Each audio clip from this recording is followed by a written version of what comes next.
तो गाइस, आपने इस एनीमे के 2 पार्ट नहीं देखे हैं तो पहले आप उन्हें देख सकते हैं। ये पार्ट 3 है। इससे पहले के पार्ट की लिंक डिस्क्रिप्शन में है, आप वहां से देख सकते हैं। तो इस एपिसोड की स्टार्टिंग में हम रीना, आरडी और जेनी को अपने क्लासमेट के साथ कहीं जाते हुए देखते हैं। वे लोग कार्ड्स खेल रहे थे, जिसे लगातार रीना जीतती जा रही थी और जेनी बेचारी हारती जा रही थी, जिसमें उसे काफ़ी ज़्यादा गुस्सा आता है। लेकिन तभी अचानक से टाइम फ्रीज होता है, मगर अपनी पलटन के लिए फ्रीज नहीं होता। वे लोग काफ़ी आसानी से हिल पा रहे थे। आगे वो कुछ समझ पाते तभी वे लोग एक दूसरी जगह पर टेलीपोर्ट होते हैं और उनकी लैंडिंग ऐसी होती है कि राम राम राम राम, क्या बताएं, अब रहने दो। बहुत ही अश्लील होती है। वे सामने एक छोटे से बच्चे को अपेयर होता है, जिसे देखकर आरडी उससे पूछता है कि कौन हो तुम, क्या तुम कोई डीमन हो। जिस पर वो बच्चा कहता है कि डीमन कहना सही नहीं रहेगा, तुम लोग मुझे भगवान समझ सकते हो। जिसे सुनकर तीनों हैरान रह जाते हैं और आरडी कहता है कि चलो, आप हमने माना कि तुम भगवान हो, लेकिन तुम हमसे चाहते क्या हो। जिस पर वो पहला यूनिवर्स के बारे में बताते हुए कहता है कि तुम्हारी दुनिया जैसी ब्रह्मांड में काफ़ी सारी दुनिया हैं और उन सभी को डीमन लॉर्ड नाम के शख्स से आने वाले समय में खतरा हो सकता है। आरडी मन ही मन में सोच रहा था कि क्या पागल आदमी है, मैं तो उसके सामने खड़ा हूँ। तो वही डीमन लॉर्ड का नाम सुनकर आरडी को समझ में नहीं आता, क्योंकि हमारे लिए तो वही डीमन लॉर्ड है। आगे गॉड उन लोगों को डीमन लॉर्ड को खत्म करने के लिए कहता है।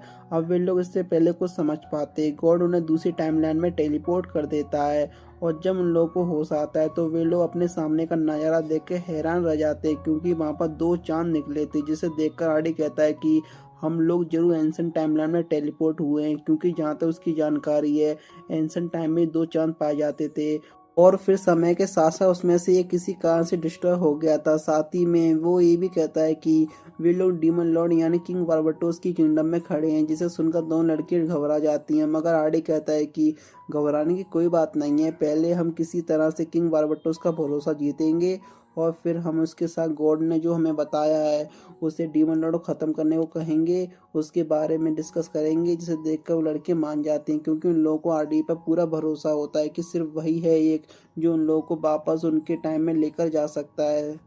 तभी उन लोगों को एक लड़के की चिल्लाने की आवाज सुनाई देती है, जो कि बड़े से विशाल बिच्छू से डरकर भाग रही थी। जिसे देखकर आरडी कहता है कि मैं ऐसे ही किसी को खतरे में नहीं देख सकता। बस इतना कहते से ही वो उस लड़की की मदद करने के लिए चला जाता है। तो दूसरी तरफ बिच्छू उस पर अटैक करने वाला था कि तभी आरडी अपने खतरनाक स्पेल का यूज करके बिच्छू का कचूमर बना देता है, यानी कि उसको भस्म कर देता है। साथ ही में उससे प्रोटेक्शन बॉल का यूज करके लड़की को बचा लिया था। तभी एंट्री होती है उस वक्त की लेडी ओलिविया की। वो तो आरडी को थैंक्स बोलती है उसके वर्कर की जान बचाने के लिए। जिसके बाद लेडी ओलिविया बेहोश करने वाला स्पेल यूज करती है, जिसके सामने रीना और जेनी टिक नहीं पाती और बेहोश हो जाती हैं। लेकिन आरडी तो आरडी है, वो तो उसके सामने टिक जाता है और उसको बोलता भी है कि ऐसी छोटी मोटी चीज़ों से अपने को कुछ नहीं होता मैडम। जिसे देखकर लेडी ओलिविया काफ़ी इम्प्रेस होती है और उन लोगों को अपने साथ चलने के लिए कहती है। तो वही एसेंट सिटी का नज़ारा देखकर जेनी और रीना काफ़ी खुश होते हैं, क्योंकि उन्होंने कभी नहीं सपने में सोचा था कि वे लोग यहाँ पर आ पाएंगे। जिसके बाद लेडी ओलिविया आरडी से बात करने के लिए वहाँ पर आती है और वो सीधे सीधे मुद्दे पर आकर आरडी को उसकी सेना में शामिल होने के लिए कहती है, क्योंकि आरडी ने बिना स्पेल पढ़े ही सिर्फ अपने हाथों के मूवमेंट से ही उस बड़े बिच्छू को ख़त्म कर दिया था और ये कोई आसान बात नहीं है। अब इस बात पर आरडी तुरंत मान जाता है, क्योंकि वो लेडी ओलिविया को तुरंत किंग बार्बाटोस से मिल सकता है, लेकिन ज्वाइन करने के लिए उसकी 2 कंडीशन होती हैं। पहली कंडीशन तो ये है कि जेनी और रीना दोनों उसके साथ ज्वाइन करेंगे, उन दोनों को प्रोटेक्ट करने की जिम्मेदारी उसकी होगी। जिस पर लेडी ओलिविया एग्री करती है और दूसरी कंडीशन के बारे में पूछती है, जिस पर आरडी बताता है कि वो लोग मैजिकल स्कूल में वेडा के अंदर काम करना चाहते हैं। जिसे सुनकर लेडी ओलिविया चौंक जाती क्यों और कहती है कि तुम जैसे अच्छे टैलेंटेड वेडा के अंदर की काम क्यों करना चाहती हो। जिस पर आरडी कहता है कि देखो मैडम जी, करेंगे तो वेडा के अंदर ही करेंगे, वरना नहीं करेंगे। अब लेडी ओलिविया आरडी जैसे अच्छे मल्टी टैलेंटेड को हाथ से जाने देना तो नहीं चाहती थी और इसलिए उन लोगों को मैजिकल स्कॉलर को वेडा के अंदर अपॉइंट कर देती है। जिसके बाद हम तीनों को वेडा रिसर्च सेंटर से बाहर देखते हैं और यहाँ पर हमें पता चलता है कि आरडी ने वेडा के अंदर काम करने के लिए इसलिए डिसाइड किया था क्योंकि वॉर के वक्त वेडा रिसर्च सेंटर से ज़्यादा सेफ जगह और कोई नहीं थी। लेकिन तभी वेडा रिसर्च सेंटर एकदम से ब्लास्ट हो जाता है और पत्थरों को चीरते हुए वेडा अपेयर होता है और हमें पता चलता है कि ये ब्लास्ट और कुछ नहीं बल्कि वेडा का सिर्फ और सिर्फ एक एक्सपेरिमेंट था। तो वहीं वेडा द मैजिकल स्कॉलर को देखकर जेनी और रीना यकीन नहीं होता कि ये वही वेडा है, क्योंकि उनके पास जो लेडी वेडा की फोटो थी वो इस वेड़ा से तो जरा भी मैच नहीं करती। साथ ही में इस वेड़ा का वेव है तो कुछ ज्यादा ही मजाकिया लग रहा था, मतलब कि वो स्कॉलर तो बिल्कुल नहीं लग रही थी। जिसके बाद अगले सीन में लेडी वेड़ा अपने मैजिक का यूज करके रिसर्च सेंटर को एक बार फिर से बना देती है, और अंदर आने पर वेड़ा उन लोगों से पूछती है कि तुम लोगों ने मेरे अंडर काम करने का डिसाइड क्यों किया, क्योंकि मेरे अंडर तो कोई काम करना नहीं चाहता। जिस पर आर्डी खड़े होकर उसे पूरी बात बताता है, और ये जानकर कि वे लोग फ्यूचर से आए लेडी वेड़ा के तो होश उड़ जाते हैं, और वो जोर जोर से चिल्लाने लगती है। साथ ही में वो ये बात भी समझ चुकी थी कि उन लोगों ने उसके अंडर काम करने का डिसाइड क्यों किया, क्योंकि वो अपनी मैजिकल रिसर्च के जरिए उन्हें वापस भेज सकती है, लेकिन इसके बदले में से कुछ चाहिए था। जिसके बाद वो बताने वाली थी कि तभी वहां पर सिल्फी आ जाती है और वेड़ा की पिटाई करने के लिए उसके पीछे भागती है, लेकिन वेड़ा उसके हाथ में नहीं आ रही थी। जिसे देखकर सिल्फी लीडिया को बुलाती है, तो वहीं लीडिया को देखकर आरडी दंग रह जाता है। मैंने जो तुझे देखा, मैंने जो तुझे जाना, क्योंकि पहला प्यार तो आखिर पहला प्यार ही होता है ना भाई साहब। जिसके बाद लेडी वेड़ा को पकड़कर पीटने लगती है, क्योंकि उसने वेड़ा से अपने फोर्स में ज्वाइन करने के लिए कुछ लोगों की डिमांड की थी, जिसे वेड़ा ने पूरा नहीं किया। इसलिए वो वेड़ा को धमकी देती है कि मैंने जितने भी लोग तुमसे डिमांड किए थे, अब मुझे उससे डबल लोग चाहिए। जिसके बाद वेड़ा लीडिया को शांत करके अपने हीरोज में से कुछ फोर्स को ज्वाइन करने के लिए कहती है। मगर लीडिया के मन में तो कुछ और ही चल रहा था। वो जेनी के खूबसूरत बदन को देखकर उसकी तारीफ करने लगती है। वो जेनी को आज रात उसके घर पर टाइम स्पेंड करने के लिए इनवाइट भी करती है, जिसे सुनकर जेनी लाल पीली होने लगती है। लेकिन लेडी यहीं पर नहीं रुकती, बड़ी हरामी है साली।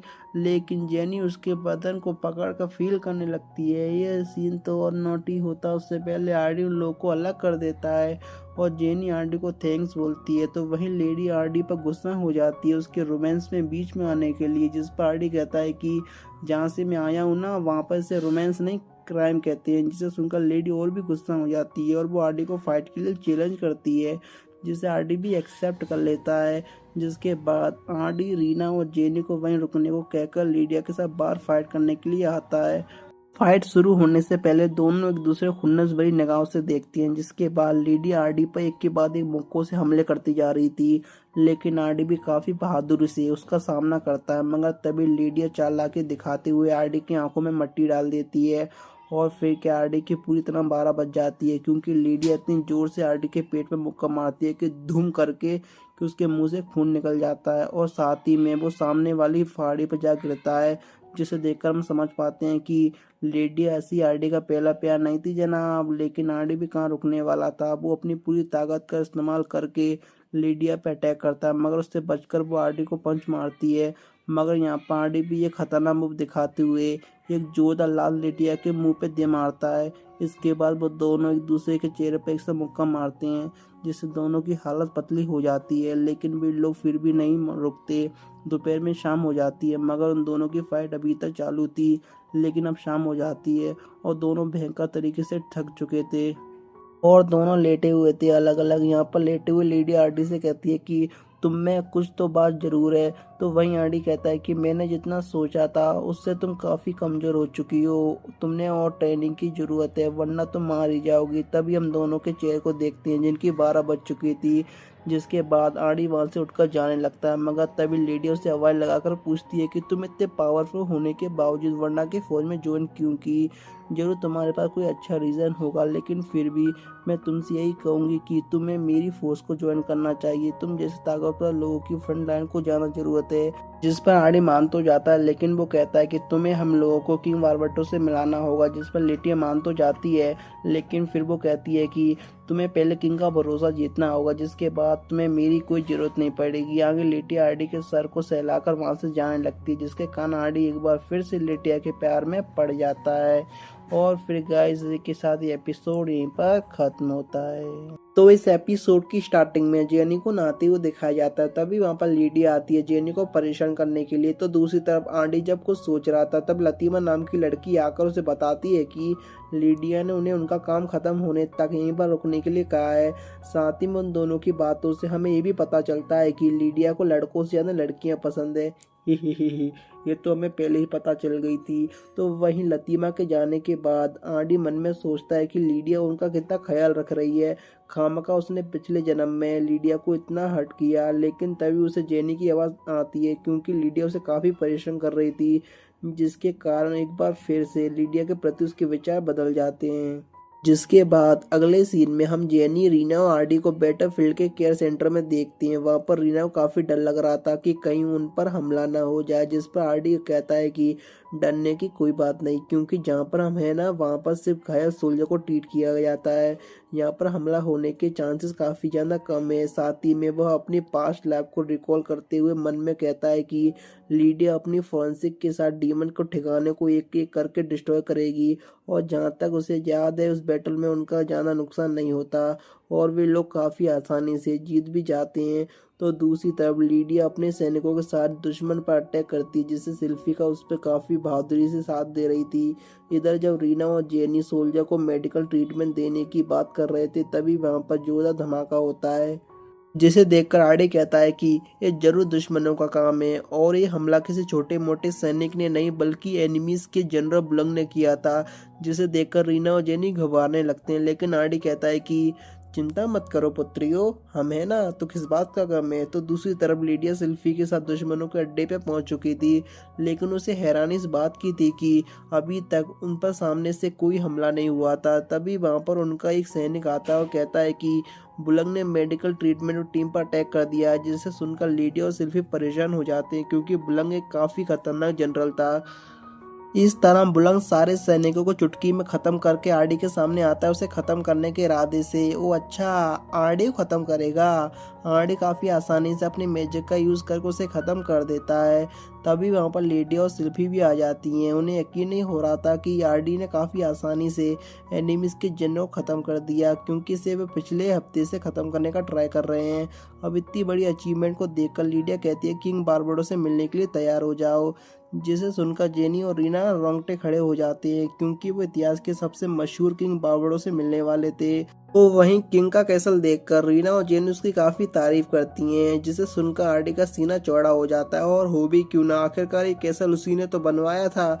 लेकिन तभी सिल्फी कहती है कि हाँ, इतना भी अच्छा नहीं है, इससे अच्छा तो लीडिया कैसल है, जिसे सुनकर आरडी मन में कहता है कि बैंडी कहीं की। अब वे लोग बात कर ही रहे थे कि तभी अल्वाटो नाम का शख्स अचानक से उन पर अटैक कर देता है, लेकिन आरडी प्रोटेक्शन बॉल का यूज करके सभी को बचा लेता है। अब ये देखकर अल्वाटो काफी ज्यादा खुश होता है और उन पर अटैक करने के लिए माफी भी मांगता है। दरअसल अल्वाटो ऐसा करके आरडी की काबिलियत चेक कर रहा था कि जो उसने उसके बारे में सुना है वो सच में सच है या नहीं, और आरडी उसके हमले को रोककर उसकी परीक्षा में खरा उतरा। जिसके बाद एंट्री होती है अजीमो सान सेंसा दाना ना ना ना किंग बारबाटोस की, जिसे देखकर बेचारे जेनी तो बेहोश हो जाती है। आके किंग अल्वाटो गेस्ट के साथ मस्ती करने के लिए डांट लगाता है और उसे तुरंत यहाँ से जाने के लिए कहता है। और फिर किंग सभी को अपने आलीशान रूम में लेकर आते हैं उन लोगों से बातचीत करने के लिए। तभी सारे नौकर चाकर किंग को घेर कर अपनी सर्विस ऑफर करते हैं, लेकिन किंग को कुछ नहीं करवाना था, इसलिए वो सभी को कहता है तक लिया, यानी सब यहाँ से चले जाओ। तभी दोनों लड़के किंग को डीमन लॉर्ड कहकर उनकी तारीफ करती हैं, जिसे सुनकर किंग उनसे डीमन लॉर्ड के बारे में पूछता है, मगर इस पर दोनों लड़कियां कुछ नहीं कह पाती। तो आरडी कहता है कि इस नाम से पब्लिक आपको पुकारती है, जब हम पोर्ट में थे तब हमने ये नाम सुना था। जिस पर किंग कहता है कि मैंने भी डीमन लॉर्ड के बारे में सुना है। जिस सुनकर आरडी हैरान रह जाता है, क्योंकि उसे नहीं पता था कि उसके टाइम में कोई और शख्स भी डीमन लॉर्ड के नाम से जाना जाता था। और जब किंग आरडी से पूछता है कि क्या लोग उसे डीमन लॉर्ड कह के पुकार रहे हैं, इस पर आरडी और दोनों लड़कियां माफी मांगते हुए कहती हैं कि नहीं नहीं नहीं नहीं, शायद हमसे ही सुनने में कोई गलती हो गई होगी। तभी सीन कट होता है और हम तीनों को बारबडो से बात करते हुए देखते हैं। यहाँ पर रीना और जेनी के हिसाब से किंग के अलावा भी कोई और शख्स है जो डीमन लॉर्ड के नाम से जाना जाता है। तब वेडा कहती है कि शायद तुम्हारी हिस्ट्री और हमारी हिस्ट्री थोड़ी सी अलग है, क्योंकि हो सकता है कि तुम लोग जिस यूनिवर्स से आए हो उससे हमारे यूनिवर्स से अलग हो, और इसलिए यहाँ पर एक और डीमन लॉर्ड होगा जिसे तुम लोग नहीं जानते। अब ये बात सुनकर आरडी गॉड की बातों में विचार करता है और उसे हिसाब से रियलाइज होता है कि वे लोग किसी और यूनिवर्स से आए हैं और इस यूनिवर्स में डीमन लॉर्ड किंग ना होकर कोई और शख्स है। जिस पर जेनी कहती है कि शायद उस डीमन लॉर्ड को खत्म करने से हम लोग अपने टाइम में वापस जा सकते हैं, लेकिन वो हमें कहाँ मिलेगा और हम उसे पहचानेंगे कैसे। जिस पर रीना कहती है कि हम लोग किंग की मदद ले सकते हैं, आखिरकार वो भी तो डीमन लॉर्ड को हराना ही चाहते होंगे। जिस पर वेडा उन लोगों को बताती है कि मुझे नहीं लगता किंग तुम्हारी मदद करेंगे, क्योंकि 3 साल पहले जब एक शख्स अपेयर हुआ था तब किसी को नहीं पता था कि वो किसके पीछे है। किंग ने उसे हराने की कोशिश की लेकिन हरा नहीं पाए और सभी को लगता है कि वो शख्स और कोई नहीं बल्कि डीमन लॉर्ड है जिसे तुम लोग ढूंढ रहे हो। जिस पर आर्डी कहता है कि चाहे कुछ भी हो हमें डीमन किंग को मनाना ही होगा। तभी जेनी सजेस्ट करती है कि उन लोगों को उनकी सिचुएशन के बारे में किंग को सब कुछ बता देना चाहिए, शायद से वो हमारी हेल्प करने के लिए तैयार हो जाएं। इस पर आर्डी भी एग्री करता है मगर वो कहता है कि किंग को हमारी सच्चाई बताने से पहले हमें उनका भरोसा और ज्यादा जीतना होगा ताकि आगे कुछ प्रॉब्लम ना हो और उनका भरोसा हम उनके दुश्मनों को हराकर जीत सकते हैं। तभी अचानक से लीडिया वहां पर आकर आरडी को आवाज लगाती है और आरडी समझ चुका था इसलिए वो मुस्कुराता है। जिसके बाद अगले सीन में हम लीडिया, सिल्फी और आरडी को उनकी सेना के साथ पहाड़ पर चढ़ाई करते हुए देखते हैं।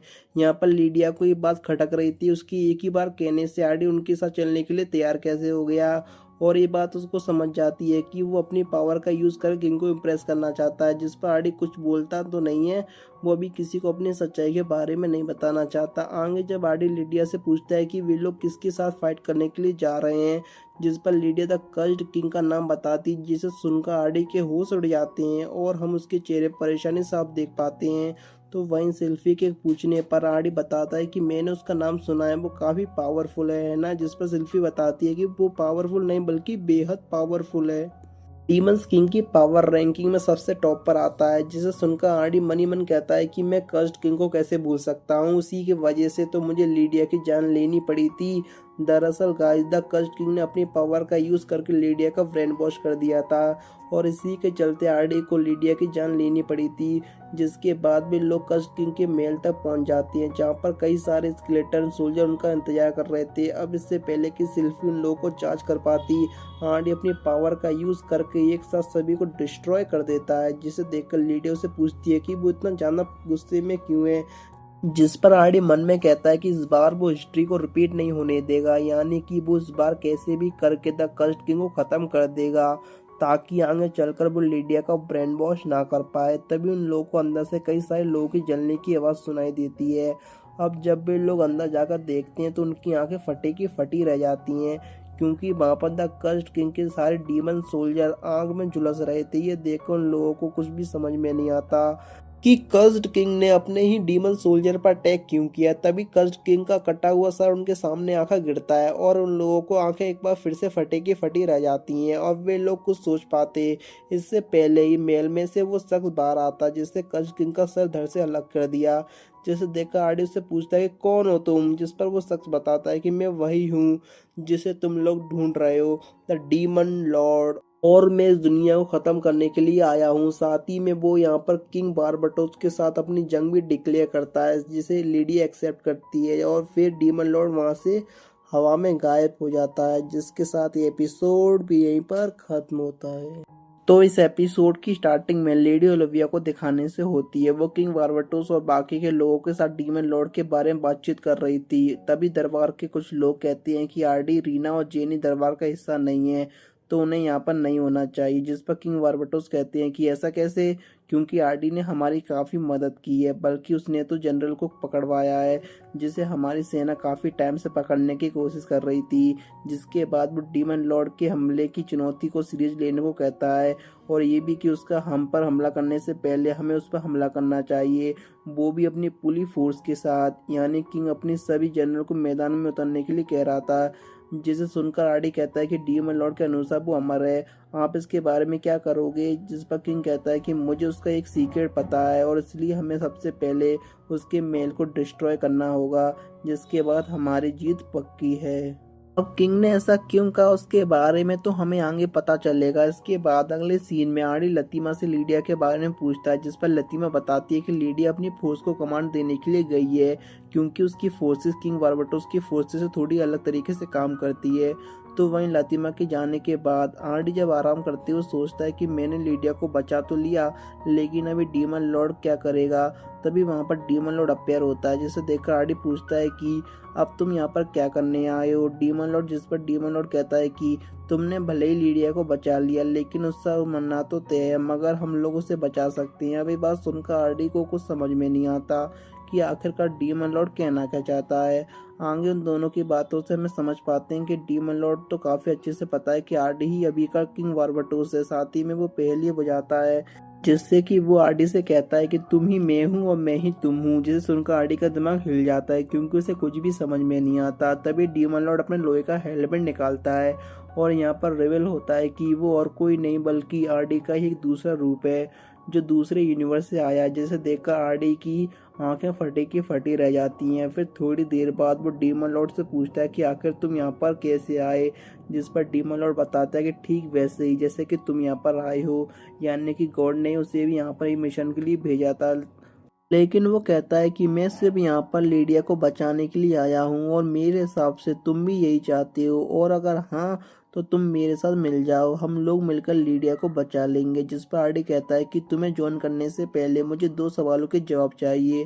पहला कि तुमने इन सब के बारे में किंग बारबाटोस को कुछ बताया है, जिस पर डीमन लॉर्ड ना में जवाब देता है। और फिर दूसरा क्वेश्चन में आरडी से पूछता है कि तुमने इस टाइम के किंग बारबाटोस के खिलाफ लड़ने का क्यों डिसाइड किया, जिस पर डीमन लॉर्ड कहता है कि ये मैंने डिसाइड नहीं किया बल्कि गॉड ने मुझे यहाँ पर भेजा है। और क्या तुम नहीं जानना चाहोगे कि उसने मुझे यहाँ पर क्यों भेजा है? दरअसल गॉड ने डीमन लॉर्ड को यहाँ पर इस पूरी दुनिया को खत्म करने के लिए भेजा है। जिसे सुनकर आरडी के पसीने छूटने लगते हैं, लेकिन उसको ये बात समझ में नहीं आ रही थी कि दुनिया को खत्म करना है और लीडिया को बचाना है, दोनों काफी अलग अलग बातें हैं। फिर गॉड ने उसे ऐसा करने के लिए क्यों कहा, जिस पर डीमन लॉर्ड ज्यादा कुछ नहीं बताता और आरडी से कहता है कि अगर तुम लीडिया को बचाना चाहते हो तो तुम मेरे साथ जुड़ जाओ, जिस पर आरडी कुछ नहीं कहता। और अब इस कारण से डीमन लॉर्ड को काफी ज्यादा गुस्सा आता है और वो कहता है कि तुम्हें पता है कि लीडिया को मारने के बाद मुझे कितना ज्यादा बुरा लगा था, जिसके कारण मैंने अपनी जान लेने की भी कोशिश करी, लेकिन यूनिवर्स को वो मंजूर नहीं था और मेरा आरडी के रूप में पुनर्जन्म हुआ। पर मैं अभी भी लीडिया को मारने के गम में बाहर नहीं आया हूँ, जिसके बाद लॉर्ड ने मुझे यहाँ पर भेज दिया और अब मैं लीडिया को बचाने के लिए किसी भी हद तक जा सकता हूँ। अब इतनी बड़ी स्पीच सुनकर आरडी डीमन लॉर्ड के साथ हाथ मिलाने वाला था कि तभी उसे रीना और जेनी का ख्याल आता है। साथ ही में उसे लीडिया की आवाज़ भी सुनाई देती है और इसके कारण वो रुक जाता है। अब ये देखकर डीमन लॉर्ड उसे 3 दिन का टाइम देकर और फाइनल बैटल से पहले पहाड़ी के पीछे मिलने को बोलकर वहां से चला जाता है। अब यहाँ पर जो कुछ भी हुआ उसे आरडी काफी ज्यादा परेशान होता है। इसके बाद तब लतीमा आरडी को ब्रेकफास्ट के लिए लेकर जा रही थी कि तभी आरडी लतीमा से पूछता है कि अगर तुमसे कहा जाए कि या तुम अपनी जान दो या फिर लीडिया को मार दो तब तुम क्या करोगी, जिस पर लतीमा कहती है कि मैं लीडिया के साथ काफ़ी टाइम से हूँ और उन्होंने मेरे लिए काफ़ी कुछ किया है और इसलिए उन्हें बचाने के लिए तो मैं अपनी जान देने में ज़रा भी पीछे नहीं हटूंगी। इसके बाद ब्रेकफास्ट टेबल पर आ जाता है पर आरडी का मूड ऑफ होता है, जिसे देखकर जेनी और रीना थोड़ी परेशान हो जाती हैं। लेकिन तभी लीडिया आरडी को अपने साथ मार्केट चलने के लिए कहती है, जहाँ पर लीडिया अपनी हरकतों से बाज नहीं आती और एक खूबसूरत लड़की को रात में अपने घर पर इनवाइट करती है। इसके बाद लीडिया आरडी को भी लड़की के साथ एंजॉय करने के लिए कहती है, जिस पर आरडी साफ साफ मना करता है लीडिया को ये सब करने के लिए, बेवकूफ कहता है। जिसे सुनकर एक बार फिर से दोनों के बीच में डिशम डिशम हो जाती है। तो वहीं एक फाइट खत्म होने के बाद हमें पता चलता है कि लीडिया ने ये सब जानबूझकर किया था आरडी का मूड ठीक करने के लिए। जिसे देखकर आरडी लीडिया से पूछता है कि अगर तुम्हें किसी चाहने वाले को बचाने का मौका मिले लेकिन उसे बचाने के लिए तुम्हें सब कुछ खत्म करना पड़े, क्या तुम करोगी? जिसका जवाब देने के लिए लीडिया आरडी को एक बंजर जगह पर लेकर आती है, जहाँ पर लीडिया ने अपनी जिंदगी का सबसे बड़ा पाप किया था। तभी काफी सारे डीमन स्पिरिट बाहर निकलकर लीडिया को कोसने लगती हैं क्योंकि उसने पूरे परिवार एक पूरे गांव को खत्म कर दिया था। जिसे सुनकर आरडी को लीडिया के लिए काफी ज्यादा बुरा लगता है और फिर लीडिया आरडी को बताती है कि कभी यहाँ पर एक काफी बड़ा हंसता खेलता गांव हुआ करता था जिसमें सिर्फ और सिर्फ डीमंस रहते थे, मगर एक दिन अचानक से उन लोगों ने इंसानों पर अटैक कर दिया। हालांकि उस दिन से पहले उन्होंने ऐसा कभी नहीं किया था और इसके चलते और इंसानों को बचाने के लिए मुझे उन सभी को ख़त्म करना पड़ा और इस बात का दुख मुझे आज तक है क्योंकि जिन लोगों को मैंने मारा उसमें बच्चे बूढ़े जवान सभी लोग शामिल थे और इसके कारण मुझे रातों को नींद तक नहीं आती। साथ ही में वो आरडी को बताती है कि मैंने डिसाइड कर लिया कि मुझे किस तरीके से मरना है। वो कहती है कि मैं फ़ाइट करते करते शहीद होना चाहती हूँ। और रही बात तुम्हारे क्वेश्चन की, तो वो बताती है कि मैं नहीं चाहती कि मुझे बचाने के लिए कोई अपना सेक्रीफाइस दे। जिसे सुनकर बेचारा आरडी कुछ नहीं कह पाता। आगे लीडिया आरडी से प्रॉमिस लेती है कि जब उसका इस दुनिया को छोड़ने का टाइम आएगा तो वो उससे इंटरफेयर नहीं करेगा। जिसे सुनकर आरडी की आंखों में आंसू आ जाते हैं। जिसके बाद वो दोनों वापस लीडिया के घर आती हैं, जिसे देखकर रीना और जेनी गुस्से में कहती है कि हमारी बिना एक सीक्रेट मीटिंग हो रही थी, ये बात तो सही नहीं है। जिस पर लीडिया उन दोनों को खुश करने के लिए गोल्डन कलर का हेयर क्लिप देती है, जिसे देखकर अपनी बच्ची शिल्पी नाराज होती है। तो लीडिया उससे कहती है कि यार नाराज मत हो, तुम तो मेरी छोटी बहन हो। और फिर लेडी आरडी को ड्रिंक्स के लिए इनवाइट करती है। तभी सीन कट होता है और अगले सीन में हम डीमंस किंग और वार्बटोस की फाइट को दिखाई जाती है, जहां पर वेडा एक बड़े से रोबोट की मदद से डीमंस को कुचलते जा रही थी। तो वहीं आर्बटो एक काफी पावरफुल स्पेल का यूज करता है, जिसके कारण उसके अपने सोल्जर भी मारे जाते हैं। लेकिन इससे पहले किंग हेलगेट से ओपन करके सभी को बचा लेता है। लेकिन यहाँ पर किंग को एक बात सता रही थी कि चाहे वो कितनी भी डीमंस को खत्म करे, लेकिन उनकी संख्या बढ़ती जा रही थी और उनके पास तो लिमिटेड सोल्जर थे। तो दूसरी तरफ जब लीडिया और सिल्फी फाइट कर रहे थे, तब लीडिया को कुछ महसूस होता है और वो सिल्फी को आगे का संभालने को कहकर वहां से चली जाती है। तो दूसरी तरफ आरडी डीमन लॉर्ड से पहाड़ी के पीछे मिलने के लिए जाता है, जहां पर वो डीमन लॉर्ड को साफ साफ मना कर देता है कि वो उसके साथ ज्वाइन नहीं करेगा, क्योंकि उसे लीडिया के प्लान के बारे में पता चल गया था। जिसे सुनकर डीमन लॉर्ड को काफी ज्यादा गुस्सा आता है और वो आरडी पर अटैक कर देता है। लेकिन इससे बचकर आरडी उल्टा उसी पर अटैक करता है। लेकिन यहाँ पर डीमन लॉर्ड अपनी मैजिकल आर्मर की वजह से बच जाता है, जिसके बाद आरडी डीमन लॉर्ड को एक कांच की गोली में कैद करने की कोशिश करता है। लेकिन डीमन लॉर्ड इससे ही बचकर बाहर आ जाता है और फिर वो आरडी से पूछता है कि तुम्हें मुझ पे बिल्कुल भी शक नहीं हुआ कि मैंने तुम्हें यहाँ पर मिलने के लिए क्यों बुलाया है। जिसे सुनकर एकदम से आरडी के दिमाग की बत्ती जल जाती है। लेकिन क्या, वो तो हमें अगले एपिसोड में पता चलेगा, क्योंकि ये एपिसोड तो यहीं पर खत्म होता है। तो इस एपिसोड की स्टार्टिंग रीना और जेनी को दिखाने से होती है। उन लोगों को काफी बुरा लग रहा था कि वे लोग फाइट में आरडी की मदद नहीं कर पाए, यहीं पर फंसे हुए हैं और इससे रीना तो कुछ ज्यादा डिप्रेस होने लगती है। तो जेनी जैसे तैसे करके उसको मोटिवेट करती है। अब वे लोग बात कर ही रहे थे कि तभी वहां पर लतीमा आती है और उसका सीरियस चेहरा देखकर ये दोनों समझ जाते हैं कि जरूर कुछ तो बात है। जिस पर लातिमा कहती है कि आरडी ने आप दोनों को बैटलफील्ड में उसके पास बुलाया है, जिसे सुनकर दोनों लड़कियां काफी खुश होती हैं। तभी सीन कट होता है और हम रीना और जेनी को जंगल में भागते हुए देखते हैं और इस दौरान वे लोग लातिमा सब कुछ बताने के लिए कहते हैं कि असल में चल क्या रहा है। तो लातिमा उन दोनों को बताती है कि आरडी ने मुझे तुम दोनों को तुरंत डीमन लॉर्ड के महल पर ले जाने के लिए कहा है, क्योंकि आरडी के अनुसार डीमन लॉर्ड ने सोल सेपरेशन टेक्निक का यूज करके अपनी आत्मा को अपनी बॉडी से अलग कर लिया है। दरअसल अगर हमें किसी इंसान को ख़त्म करना हो, हमें उसकी बॉडी और आत्मा दोनों पर अटैक करना होता है। और इस केस में क्योंकि डीमन लॉर्ड ने अपनी आत्मा बॉडी से अलग कर ली है, तो वो प्रैक्टिकली अमर हो गया है। आगे लतीमा बताती है कि आरडी के हिसाब से इस टेक्निक में दो प्रॉब्लम है। पहला तो ये कि जहाँ पर आत्मा को सील करके रखा गया है वो जगह बॉडी से ज़्यादा दूर नहीं रख सकते, और दूसरा अगर हमने उस जगह को डिस्ट्रॉय कर दिया जहाँ पर आत्मा को सील करके रखा है, तो उस टेक्निक का यूज़ करने वाला शख्स अमर नहीं रहेगा। और इस केस में आरडी के अनुसार डीमन लॉर्ड ने जरूर अपनी आत्मा को महल में ही कहीं छुपा रखा है, जिससे सुनकर वो दोनों लड़के समझ जाते हैं कि उन दोनों को डीमन लॉर्ड की आत्मा वाली जगह को ढूंढकर उसे डिस्ट्रॉय करना है। आगे लातिमा ये भी बताती है कि आरडी ने सीक्रेट पेसेज डिस्कवर किया है जो सीधे महल के अंदर जाता है। हम लोग उसी पेसेज के अंदर जाएंगे। लेकिन रीना को थोड़ा सा डर लगता है क्योंकि उसके लिए काफ़ी बड़ा काम होता है। तभी जेन उसकी बॉडी को टच करते हुए कहती है कि अगर ये बात आरडी को पता चल गई कि वक्त आने पर तुम कमज़ोर पड़ गई तो उसे कैसा लगेगा। जिसे सुनकर जेने जोश में आ जाती है। फिर वो दोनों लड़कियां डीमन लॉर्ड की आत्मा वाली जगह को डिस्ट्रॉय करने के लिए निकल पड़ती हैं, मगर तभी उन दोनों पर डीमंस हमला करते हैं, जिससे हम लतीमा उन दोनों को बचा लेती है। और फिर वो दोनों को आगे जाकर आत्मा को डिस्ट्रॉय करने के लिए कहती है और फिर वो यहीं पर रुककर डीमंस का सामना करेगी। जिससे थोड़ी देर बाद वो दोनों लड़कियों क्रिस्टल तक पहुंच जाती हैं, जिसमें डीमन लॉर्ड ने अपनी आत्मा को सील करके रखा हुआ है। अब वे आगे दोनों क्रिस्टल को खत्म करने वाली थी कि तभी उनके पैरों तले कोई स्पेल एक्टिवेट होता है, जिसके चलते वो एक लड़की खम्भे पर बन जाती है और उन दोनों को ट्रैप करने वाला और कोई नहीं बल्कि लातिमाई थी।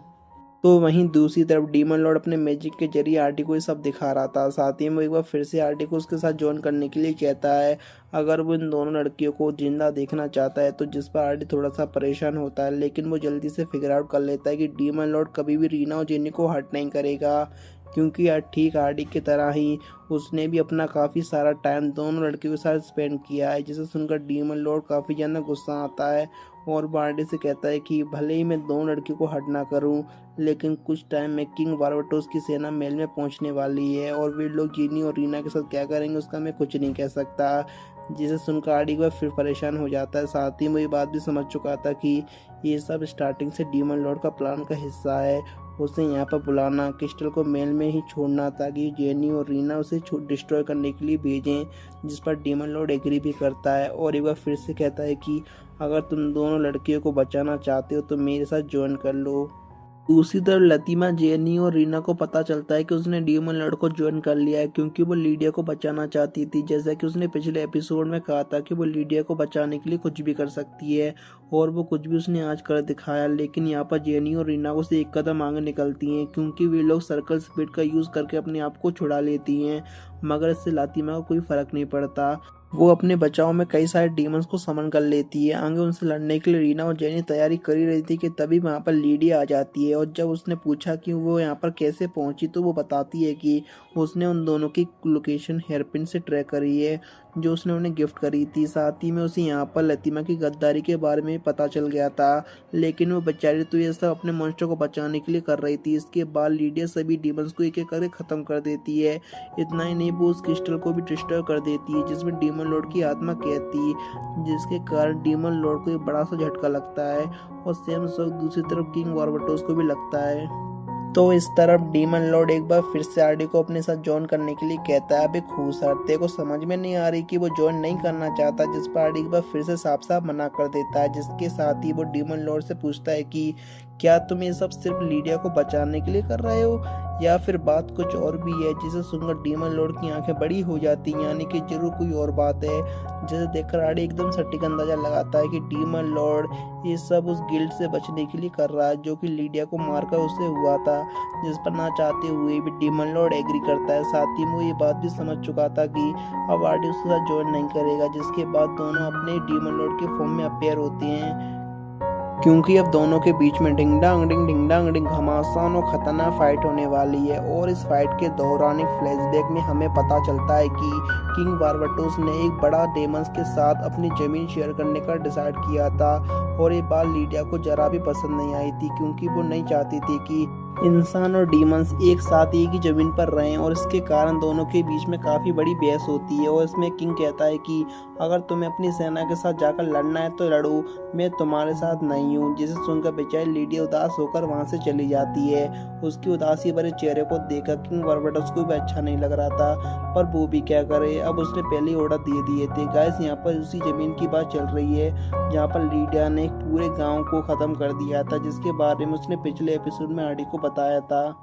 तो वहीं प्रेजेंट में अभी भी आरडी और डीमन लॉर्ड की लड़ाई चालू थी और इस दौरान हम देखते हैं कि डीमन लॉर्ड की आंखों में काफी ज्यादा गुस्सा भरा था क्योंकि पिछली लाइफ में उसने लीडिया को मारा था।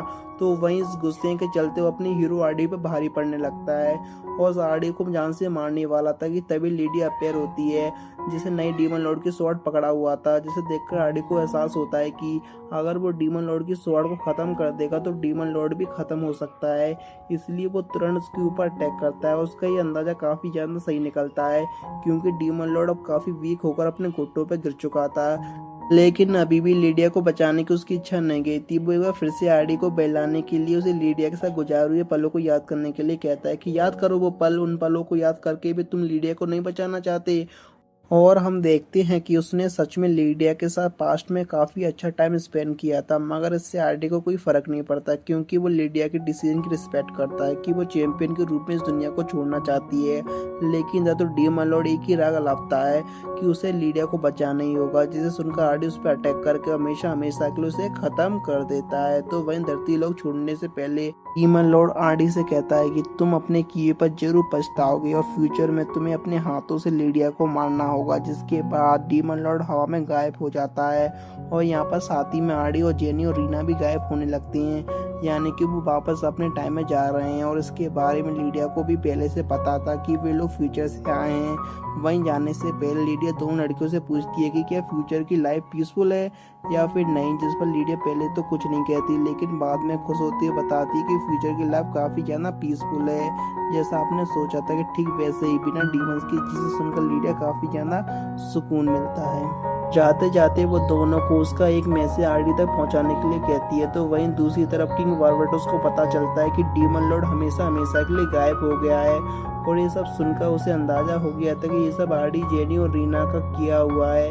और ये सब होने के बाद वहाँ पर प्रजा के सामने जंग खत्म होने का ऐलान करता है, जिसे सुनकर सब लोग काफ़ी ज़्यादा खुश होते हैं। तो दूसरी तरफ आरडी एक बार फिर गॉड से मिलता है और पूछता है कि आखिर तुम क्या चीज़ हो, जिस पर गॉड कहते हैं कि तुम मुझे अपना दोस्त समझ सकते हो। लेकिन आरडी कहता है कि भले तुम मेरे दोस्त हो, लेकिन मैं दोबारा तुमसे कभी नहीं मिलना चाहूँगा। और गॉड भी ये सेम बात करते हैं, जिसके बाद ये तीनों वापस अपने टाइम में टेलीपोर्ट होते हैं। यहाँ पर ये सभी घोड़ा गाड़ी की बैक सीट पर सो रहे थे, जबकि ये लोग लिटरली पास्ट को चेंज कर आए हैं। यहाँ पर हम देखते हैं कि सभी लोग उसी जगह पर आए हैं जहाँ पर लीडिया ने पूरे गांव को डिस्ट्रॉय किया था। जिसके बाद जेनी आरडी को वो बताती है कि जो लीडिया ने उसे बताने के लिए कहा था।